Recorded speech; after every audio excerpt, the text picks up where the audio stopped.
space, yeah. Okay, so yeah, are you ready to have them introduced? Yeah, yes, you can absolutely go ahead and start that. That'd be So great. I only know a couple of you. Hello, how are you? My name is Suzanne Rousseau. I teach math for natural science, and I also run the Math and Science Tutoring Center.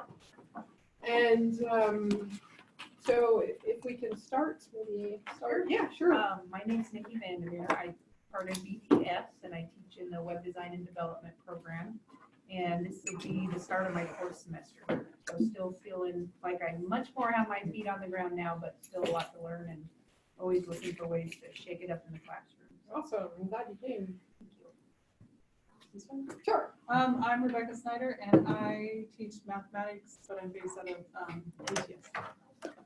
Jenna Chambers. I am from nursing, and I do a smorgasbord of clinical simulation and classroom teaching. All right. Yeah. I'm Jennifer Gardner. I'm teacher education. I play in the classroom most of the time. It's for an educational purpose, but not always. Awesome. I'm glad to be here. I love it. I'm Vicki Parks, and I teach math, and I'm adjunct. So I teach sometimes down in the Adult Learning Center downtown, and then I teach a few math classes with BTS with Becky Snyder. We're the Beckys.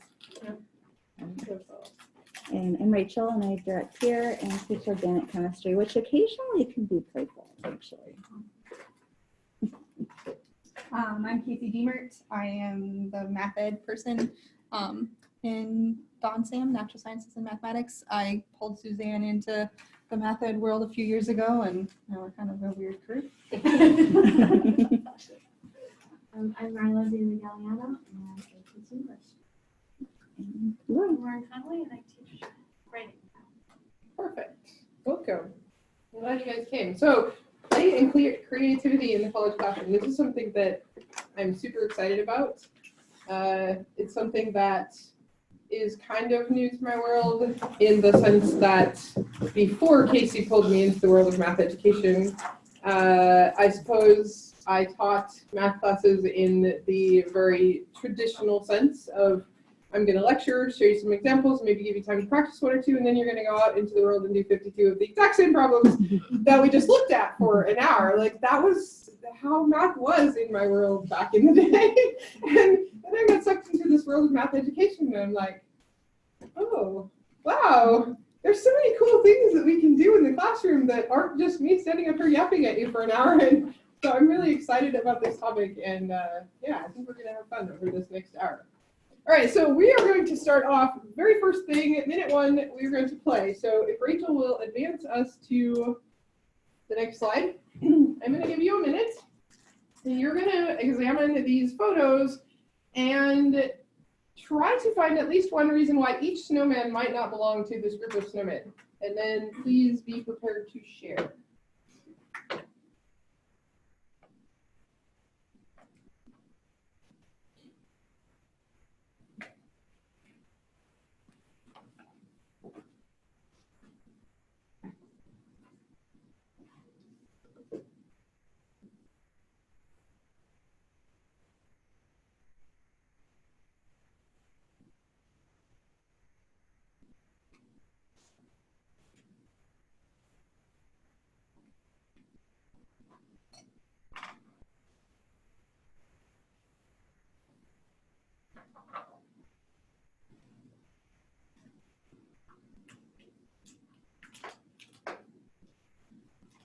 All right, who is willing to share a reason why a snowman might not belong to this group?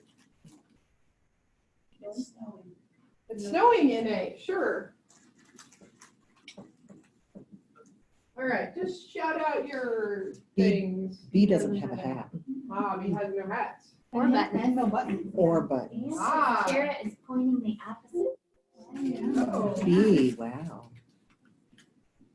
He only has 2 spheres. Oh. That's And his arms are pointing down. D's eyes are closed. Doesn't have a mouth either. Yeah, no like mouth. Hello Kitty. C's scarf is not striped. Oh. D only has 1 scarf Bees hanging down. Oh. Oh. Okay. You guys are good at this game. Anything else you can think of about a particular snowman that makes it not necessarily belong to the group of snowmen? He has 4 little branching off things on his Mm. arms, and they only went up 3. Oh, did you say D? C. C has 4 branches. Yeah. And B has a waistline, the others don't. His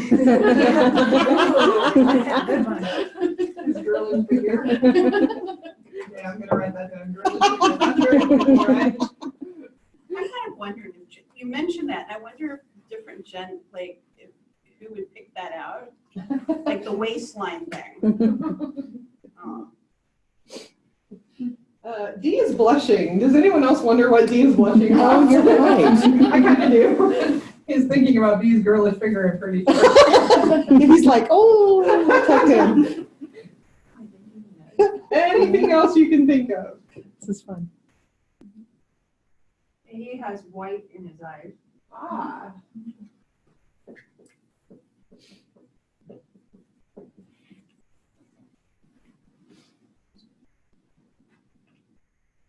Okay. So, which one doesn't belong is something that I do a fair amount in my classes now. Not every class, but as we go through this next hour, you're gonna find me talking in particular about one class that's particularly playful, and that is a class that I do this in a lot.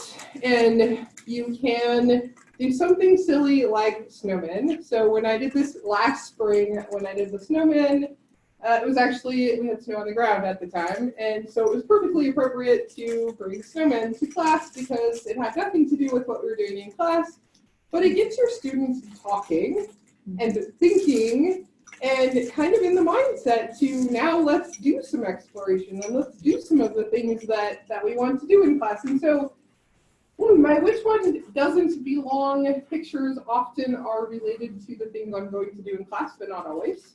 And if you just Google up which one doesn't belong, there are so many. Like they're everywhere.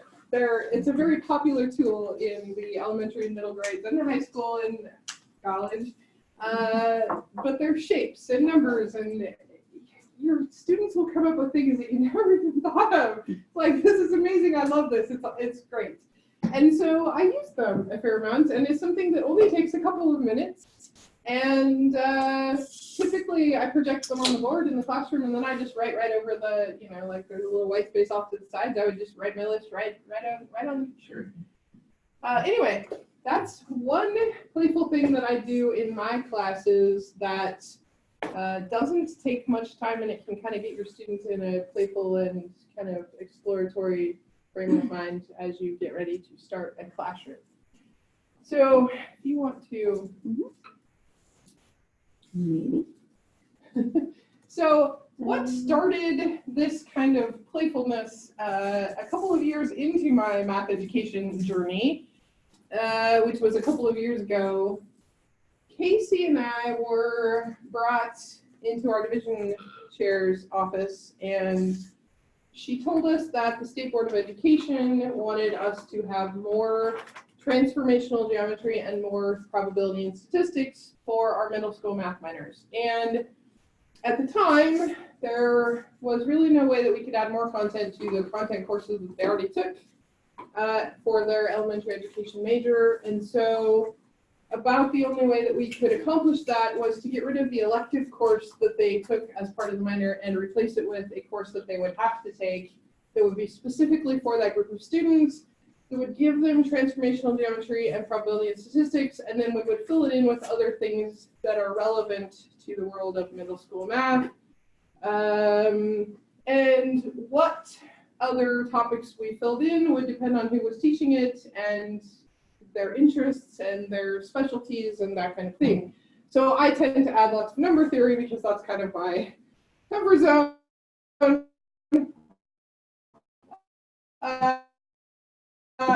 I fully anticipate when Spencer teaches it next year, so it's cool. So anyway, I was lucky enough to be given the opportunity to create this class. like a thing that doesn't exist anywhere, and it's a thing that there is no book for. And so it was really my first experience of creating a class out of absolutely nothing. I had a lot of ideas. I checked out every book I could get my hands on that I could find to read, and I asked lots of questions, and I talked to other people, and I'm like, what can I do? And they're like, you can do anything you want. And I'm like, oh, excellent. And so as I started planning how I was going to do this class, I kind of started with, okay, I know I need these 3 topics. I'm going to kind of figure out how to fill time with these 3 topics, and then I'll add whatever else there's time for. And as I kind of started that planning process and started looking at activities and things that I might do and wanted to cover, I wanted this class to be fun. I wanted it to be a place where students were free to try things without the risk of failure or without the risk of it affecting their grade. I wanted them to be willing to do those things. And so I wanted it to be kind of a risk-free, like I can do this and there will be no negative consequences as long as I try something kind of thing that would build their self-confidence, let them have some fun, show them that math can be really fun and it doesn't have to be boring and dry and lecture, with 52 practice problems that all look the same. And so as I went through this process, I went to Casey one day and I was like, so it doesn't make sense, I don't think, to have exams in this class. I'm like, but I've never taught a class that didn't have exams. Like, is that okay? She's like, you can do whatever you want. And I was like, excellent. So my class does not have exams. That does not mean that they are not responsible to do things. We have some incredibly hefty and rich discussions. In fact, we're about to get there this semester, but last year, without telling them that I was doing so, we actually did some graduate level abstract algebra things that are really hard if you take the playful nature away and just turn it into these words on a textbook page. It's actually really hard, and it's something that I struggled with when I was in grad school.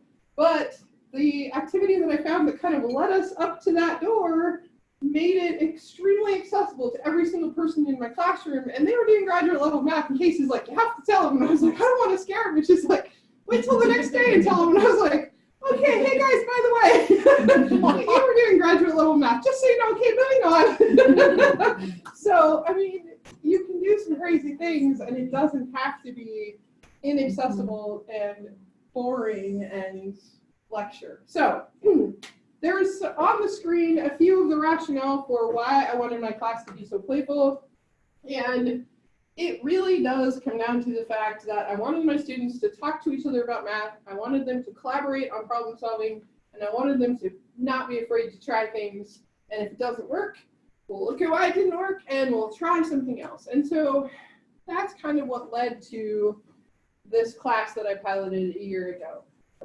So I think next slide, I forget what's on the next slide. Oh yeah. So I want you to take a minute and a couple minutes, turn to whoever's near you and describe just initially your very first thoughts of what something in your own class might look like, because you guys are from all different disciplines all over campus, and I'm curious to see what something might look like in one of your own classes. So take a couple minutes to do that. Can it be something we're already doing?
amazing conversation, but I want to. Yeah.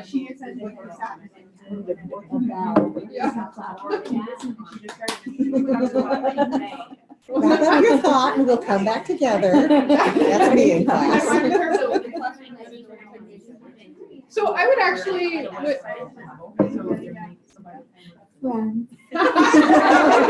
was about to become a teacher. Would anyone want to share what some first ideas might be?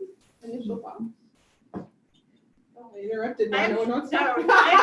There's a game that I've already started playing in my class, and it's who wrote the worst sentence. And I give prizes actually, and it started last year when I had a student had commented, like she realized the students had brought in rough drafts of their papers they were writing, and she's like, wow, this is a really horrible sentence. And I was like, hold on to that, because it was a good job recognizing that you wrote a really horrible sentence. And so the next day I sent everyone home and said, I want you to read your drafts, and I want everyone to find the worst sentence that you wrote in the entire draft. And everyone came back to class. I didn't force anyone to participate. This is totally optional because I don't want anyone to feel embarrassed by the fact that they wrote something. But the thing was, is I wanted to celebrate that we all have bad writing. All of us. I do. We all do. I even went and looked for mine, stuff that I had written. And to show, because I try to demonstrate that I also make these mistakes. So we had a contest, and I put the students into small groups, and then they had to vote based on that group who had the worst sentence. And from all the groups, they had to write the worst sentence from the group on the board. And as a class, we voted on who wrote the worst sentence, and I gave out candy bars as prizes. And the students, it was really like, I didn't want it to be a shaming exercise. I wanted to celebrate. Like I said, this is great because that shows you know how to find your errors in your writing. And so really, they had a good laugh. They were able to laugh at kind of the silliness of the stuff that we do. And it actually ended up, the students responded fairly positively to that. And particularly when you get into research writing and you have these really weird sentences that you write in research writing. I mean, even we do it. And so I think it'll be, so I'm going to do it again. And so I'm kind of, I'm here because I'm like, that would work really well. What else can I do? That is fantastic. I love that. Celebrating mistakes. That's awesome. Anybody else want to share something? Just initial thoughts of what a playful, fun lesson in a class might look like. Yeah. This one I've been wanting to do. Okay. Where I got 4 puzzles from the dollar store that are all 24 pieces that fit together in the same way, but they make 4 different pictures. And I've mixed up 3 pieces between all 4 puzzles. And I have them in bags, and I want to give them to students in groups. They don't get a picture of what it's supposed to be. They have to put the puzzle together, and they're going to realize 3 of the pieces don't match the picture. And then have them draw an analogy. How does your completed puzzle relate to what we studied this semester? Nice. So I've been wanting to do that. I'm going to do it this semester. I commit to doing it. I was trying to do that last week, and then I ran out of time. Wow, that's awesome. I think that might kill me as a human. Bother you that it doesn't look. Well, social emotional learning is a thing in education too. They can fix it when they're done. Not to mention that putting together a puzzle with no picture is hard. It's a dollar store 24-piece meant for a toddler, so it's not too bad. It would take them 5 minutes. I was like, my anxiety level just spiked a lot. Just almost any subject that you talked about that day, you could just like go, oh, we have like 15 extra minutes or whatever. The lesson went quicker. You're like, oh, we're going to do another, here's an activity we can do. So that's a nice thing that you can just tack onto the end and end on a high note. Yeah. Hopefully. Can't wait to hear how it goes. All right, so we're going to have more time to discuss in a little bit. Oh. I wanted to hear, Marla looked like she had one. Oh, yes, go ahead. You need to. Okay, well, I was telling Casey, I'm teaching world classics for the first time in my life. World class what? World classics. Oh, that's different than what I heard. Literature, yeah. And so I decided, since this is brand new, I'm going to have a crazy final assignment for the class, and it's going to be a pageant. It's a beauty pageant, except the competitors are not people but books. and the students will work in teams and will define the categories in which they will compete, but they might compete and say, I think the Tao Te Ching is the most world classical book and this is why, or, no, it's the Epic of Gilgamesh. And then I ordered from Etsy, this woman makes those like stoles that you actually get in a beauty pageant. So I'm gonna have a panel of judges and the winners will get a most world classical. That's awesome. That's cool. How fun. So can we come on that day? Yes, let us know when. Some judges, so. I'm volunteering my time. I don't care what I'm doing that day. That sounds amazing. All right. So if Rachel would advance us, we are going to have more time to share and more time to talk in a little bit. Okay. Let's see. Okay. Chat. I was telling Angela, who was listening in, why we stopped.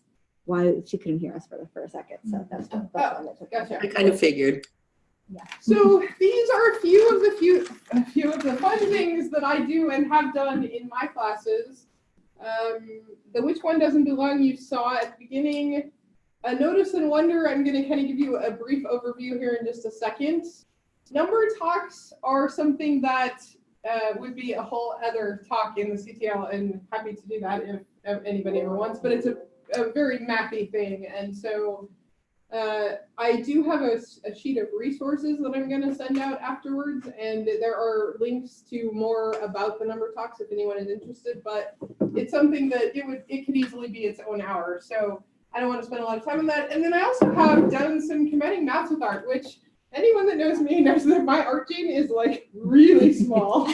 And so one of the things we did last year in this math for our middle school teachers class is we made tessellations. And I was going to do that again this year, but yeah, I know, it's really fun. I have them hanging on the wall outside my office. It's great.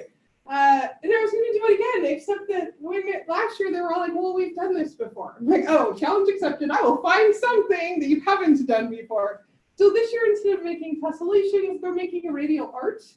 So basically, they divide their paper up either into wedges or quadrants, and they draw a shape and then rotate it around and place it in all the other wedges or quadrants, and then rinse and repeat until they decide they're done adding shapes. And color it however they want. And then they are also writing a reflection. There's about 6 questions that I asked them to think about and talk about in the reflection. And they are either related to the creation of the art itself, how it went and what was tough about it, or how they might turn this project, which was something I found for 6th graders, changed to make for adult learners. How would you change it? Because I did not give them the 6th grade project I found. How would you change this, adapt it to use it in a middle grades classroom? So we'll see. It's due next Friday. So I've already seen a couple of the pieces of art, and they're way better than the samples I made for them. And I told them I set the bar really, really low. So I'm really excited about this, and they seem like they're having fun with it. I only have one student that doesn't like to color, so I'm a little worried about her, but the rest of them are really having fun with it. So those are just a few things that I do. And yeah, so we are going to have more time to talk about other things as well. So I want to talk about the notice and wonder that I did. So if Rachel will advance us, I'll give you a little backstory. I am not a statistician. I teach math. I teach statistics when I have to. I don't understand a lot about it. I know enough to teach very basic stuff, but I am not a statistician. And so the very fact that I had to create this class that gave our students more statistics than we already taught in the content courses was like a little bit anxiety inducing. I'm like, oh geez. I don't know if I know more than I already had to teach them. Like, I don't know what else I can do with this. And so when I said I did a lot of reading of other resources when I was creating this class, a lot of it was statistics stuff, because I was like, how do I do this in a way that would be relevant to the middle school world and in a way that I understand enough that I can actually like pretend like I'm teaching it. So one of the things that I did, because I was so nervous and anxious about teaching statistics, and I also know that there are ways to make statistics the most dull, dry, boring content on the planet. I did not want that to happen. And so here's what I did on day 1 of stats. I walked in, we did a which one doesn't belong. It was 4 numbers. They had to decide which one didn't belong. just kind of as a warm up to get them looking at numbers and thinking about numbers. And then I did quickly make sure that everyone knew how to calculate a mean, a median, a mode, and a range. So I just put a small set of 4 numbers on the board. We really quickly made sure everyone knew the vocab. And then I erased the board and I wrote what you see on the board. And that's all I wrote on the board. I gave them 4 statistics. I gave them no context. I gave them no other information. And then I just gave them a couple minutes to think about anything they noticed or anything they wondered about. And after they had time to think, I compiled their noticings and wonderings on the board. And so if Rachel will advance us, I actually have a photo of what they came up with, and it is messy because I was writing furiously, and so it is a little bit difficult to read. But some of the things that they noticed, they said, and it was a question, so it probably should have gone under a wonder. After I was looking at this, I'm like, I wrote all kinds of things in the wrong column. But the question, 26 appears more than once. 26 is an outlier, which then spurred a conversation about outliers, because this was day 1, like minute 7 of statistics. We hadn't talked about outliers yet, and people are like, what are you talking about? 26 is significantly smaller than the others. The median could be 86.5, or 2 middle numbers add to 173. The range is pretty big. Number is very large or a significantly big outlier. Ooh, that's kind of cut off. The largest number can be 96 to have a range of 70, I think is what the last one says. And then in the wonderings, the questions they had, how many numbers are there? How many times does 26 appear? And what is the relationship between the mode and the range? So I left these questions on the board for the duration of that day, and then took the pictures so that we would have them for the next day. So we spent the rest of the hour. The first thing I asked them to do is just, what is a possible context that you could think of that these statistics might have come out of? And I got a lot of test scores, temperatures, things like that. Cool. And I got some really bizarre thing that I'm still trying to figure out if it makes sense. I don't know, a year later, I'm not sure. But anyway, mostly I got temperatures and test scores. Sure. So then I said, all right, here's your conditions. I want 10 numbers. I want them to be whole numbers. I want you to come up with a set of 10 numbers that gives me those statistics. So they worked on that for a little while. And if they finished, I said, well, now come up with a different set of 10. And they're like, oh, okay, yeah. So like every head was down. They were working hard. It was amazing. And so if you'll flip to the next slide, this is what they came up with. Oh, wow. There were 9 of them there, and there were many more. We quickly realized that we could sit here and do this all year, and we would probably still be computing now, a year later. So this is just some of the sets that they came up with. And then we explored some of the things that they wondered about. So we answered the question, how many times does 26 appear? We found out that if you try to make it appear 3 times, it actually doesn't work. You can't come up with a set of numbers. It's mathematically not possible. And we answered some of their other questions. We just kind of played for a couple days. So their homework assignment this night, so this is still day 1. I said, all right, here's your assignment. I said, you have to keep the mean, the mode, and the range the same. You don't get to change those.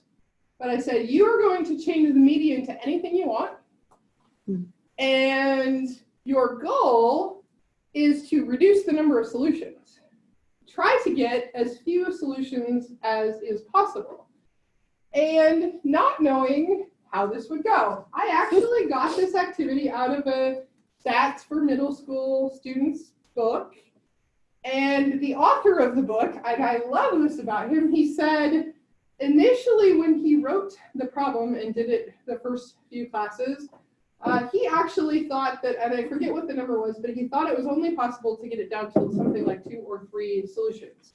And a couple of years into this, he had a student come up with a way to come up with 1 solution. And so the author was so impressed that he actually devoted 2 paragraphs to that in the book and talked about the fact that the student came up with a way to reduce it to 1 solution. I had 2 of my students do that, came up with the way to get 1 solution. I had a couple kind of get stuck. I had a couple that thought they had it down to 2 or 3, but then we found out that actually there were more. They just didn't notice that there were more. But it was cool because they went home and they were playing with numbers and they had fun. And it was just, oh, it was fun. So we spent 2 days answering the questions and posing other questions and exploring what happened. And so the long and short of Notice and Wonders is that they can kind of be as long or short as you want them to be. This one, we had time and I wanted to see where this would take us, and so I gave it all the time it wanted. I gave it all the time it asked for. Pretty much 2 days to kind of go where this took us. But I also have done Notice and Wonders that were like 5 minutes just to kind of get things going at the beginning of the class and sort of hoping, and it worked. I may have gotten lucky, but I'm hoping that it's kind of always the case, that some of the things that they wondered about are the questions that I wanted us to explore anyway. But then I let them take ownership of the questions. I'm like, oh, that's amazing. Let's find out. You know, there's no value in me telling them that, oh, that was my question, so here, let's answer my question. No, that was your question. That's amazing. I don't know the answer. Let's see. And they take ownership of it and they have fun with it. And then they're committed to finding an answer to that thing. And I actually used this in a class last semester. I had a very stubborn, kind of grumpy class that I struggled with a lot. We butted heads a lot. They didn't really see the purpose of what we were doing, and it was a struggle every day.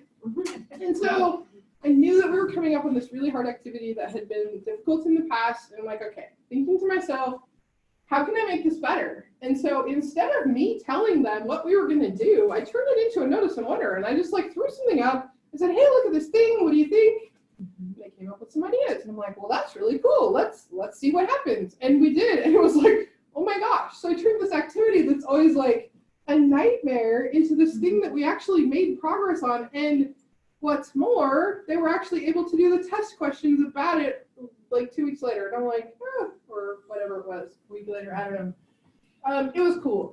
And so it can be something fast. It doesn't have to eat up 2 days of your class because time is precious. I do know that. So this is one of the ways that I use Notice and Wonder to have fun in my class. And so this is like Christmas because I actually don't remember what's on the next slide. Oh, here we go. Yes, perfect. Perfect segue there. If you remember things, yes. So I want you to take a minute and just think to yourself, recall a time when you felt like you were playing as you learned something new. What was it about the content or the activity that made it playful or fun? How might you replicate this in your classroom? So take a minute and think about it, and then let's have a little conversation.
Does anyone want to share something? It took some of you a minute to kind of get started, but does anyone want to share something, a time when you felt like you were really having fun learning something new?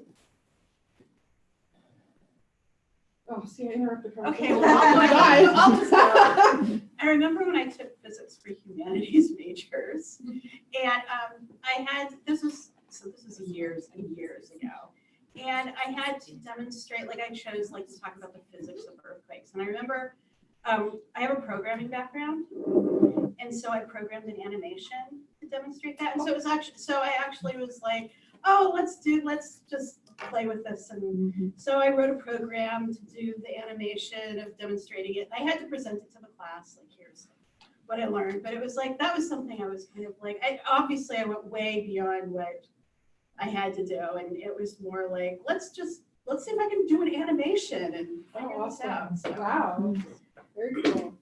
I want you to share yours. It was cool. The spinny one? Uh-huh. It was neat. I once was asked to make a 3-dimensional interactive representation of my personal literacy history as a literate person. So I picked colors to represent parts of my background, and I did a spinning mandala where I used primary colors on the mandala, and then when you spun them, they blended into the secondary colors, and then talked about the complexity and how you can't really tease it out. That was fun. That's really cool. I like that a lot.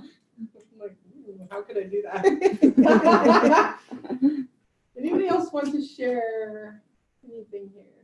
Actually, I'll share something. Yeah. So I'm trying to relearn French because I love, and I'm finding that it's really fun now to study a language.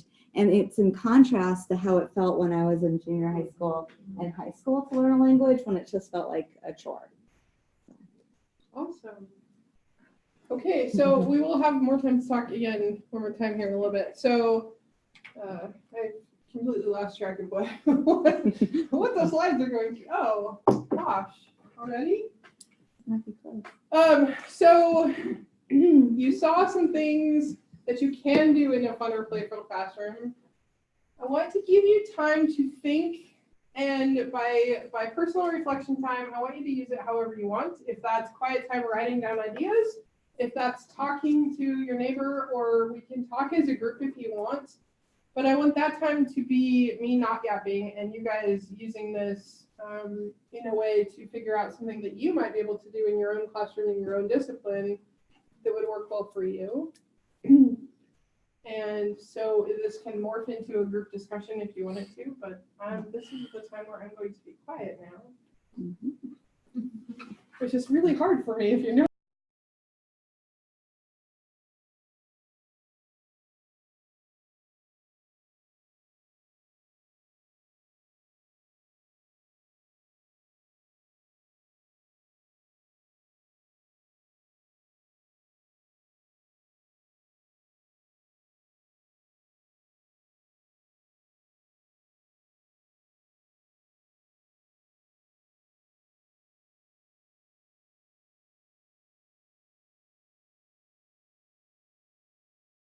An online class. So I have to design some online classes, and I'm annoyed because I can't do some of the fun things that I do in an online class. So when we went to a workshop just recently, Flipgrid is used a lot at UI in the Docheo Center, and she showed us a really nice presentation of that. And I immediately started thinking about how we could use it for notice and wonders and which one doesn't belong, because it's like they take a quick video of themselves and then it posts, and you can make like a Flipgrid. Flipgrid. Cool. Yeah, and it's free, and the e-learning center understands how it works, and your students, you can put it on our courses, and they don't have to close caption it because it's from them, not from you. So like all those things just make it really appealing for an online class. It's called Flipgrid. Flipgrid. Yeah. Thank I wonder you. if it's going to be something we can use with Canvas. Yeah, I assume Okay. it's essentially its own little thing. So, but because Canvas is integrated so well with other things, I would guess that it would be easy to integrate. Canvas also has a really nice little video thing that does very similar things to what Flipgrid does as well. So you might be able to just use that. The cool thing, another cool thing about Flipgrid is when she said short, you really can set them like a 30-second limit or something, and they really only get 30 seconds to talk about their thing. And so, or, you know, it could be a couple minutes, but it really is short. And so it's not like every person in your class having to watch a 12-minute video on something. It's fast. I did it with my methods kids this last fall, secondary math methods, because we had some online and some on campus. So we had to have that ability to be disjoint. And I gave them a 1 minute, so they had to be really intentional about what they were going to say. And all of them filled it and told me it was hard to fit that information in a minute, but it really made me think. So yeah, I'm a huge believer. And Cassidy Hall was Well, and there's two awesome. options. I mean, one is we can ask Carrie or Angela from eLearning to come and they've come and done the 6 apps in 60 seconds or 60 minutes. Not 60 seconds. That'd be really fast. 60 minutes. But we could also, Cassidy from the Detail Center has come down here and talked about new, really cool, fun apps before. So she's somebody that we could absolutely invite if that's something you're interested in. I am. Might be the only Well, one. and she teaches a lot of online classes. She's an excellent resource. She is. She hasn't been here for 4 years. So But that's cool. I can see a connection because one of the things that I like to do in live is non-traditional genre work. Like I'll say, pick from this list of 10 genres and it's like create a billboard or a radio ad or something like that and show what you've learned. You have to put the content in. I once did it myself and wrote a recipe for how to make a tornado. And you had to pay attention to the amounts of air and how they connected to do it. And so you had to learn a lot. But I could do that in and then have them just say it, do a radio announcement or something. That's awesome. Thank you. Wow. You should send in the mail all of your online students a few puzzle pieces. And just say this needs to be done by the end of the semester. I'm like, oh, I can have some fun with that. I want to come back when you're grading that assignment and I want to look over your phone. I'll do it right after Marlo's class. Awesome. What other ideas do you guys have?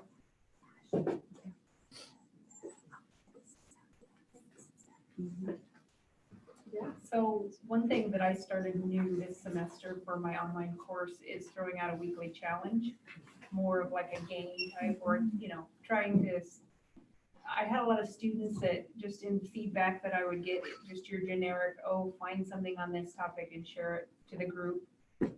Trying to make it more specific, but yet something that also requires their research. It's usually something code related where they actually have to go research it, you know, use it how they would like to use it or find an example that they find interesting and then share it with everybody. So, you know, it's my first time doing that, but so far it seems to be pretty well received.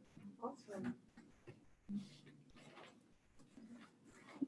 You know, one of the things that I was thinking of while I was listening is that, and all of you have contributed to, is what play and fun looks like in a classroom. And I thought that we actually came up with a lot of different ideas. And what might be really helpful is just to note some of those that, like on the board. It would be nice. It would be a nice thing to record and then come back to as we have our future talks in here about play and fun and creativity in the classroom. So would you be willing to do that? Hopefully this is okay. I have, I know it's a little bit of a, well, I think it's a nice way actually to summarize. So let's put it up here.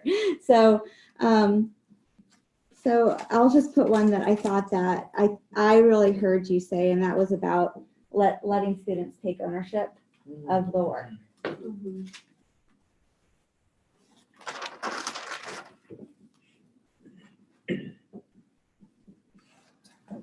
That's my dad.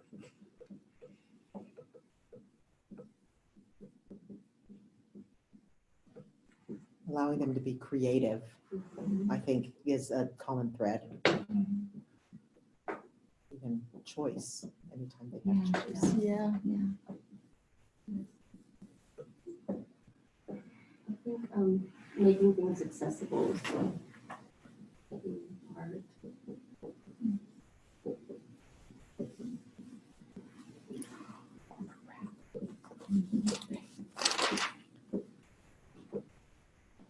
Giving them opportunities to collaborate.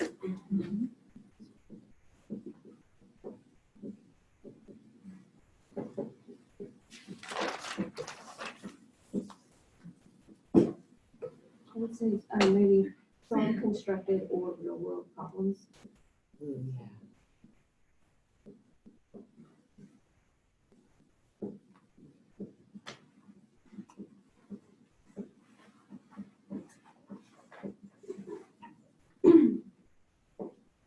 Well, Jennifer's idea, I mean, I don't know what other people call this. I would call it an adaptation assignment where you take something and then adapt it into a new genre or a new thing.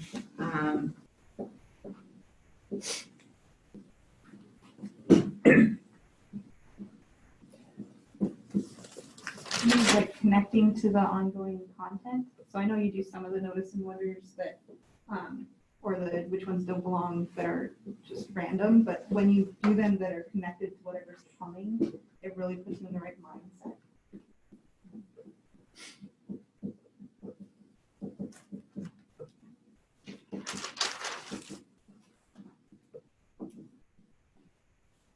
There's that fostering of the levity involved in making mistakes. Yeah, which can be hard. It can help if you set the example and laugh at yourself up front. Oh, rather than laughing at the student first. I will make fun of myself and go, look, I can do it, we can do it too. But I think it's important to make those kinds of things visible. Yeah. Because, I mean, I talk about it a lot when it comes to writing. Like, I talk about, like, my classic writing errors. And I think, you know, because then it makes it real. My first draft is the right one. Or neither is the 10th one, but, you know, I don't tell them that. Well, Casey, you were talking about like just giving them a place to fail, like the, you know, using failure as a tool.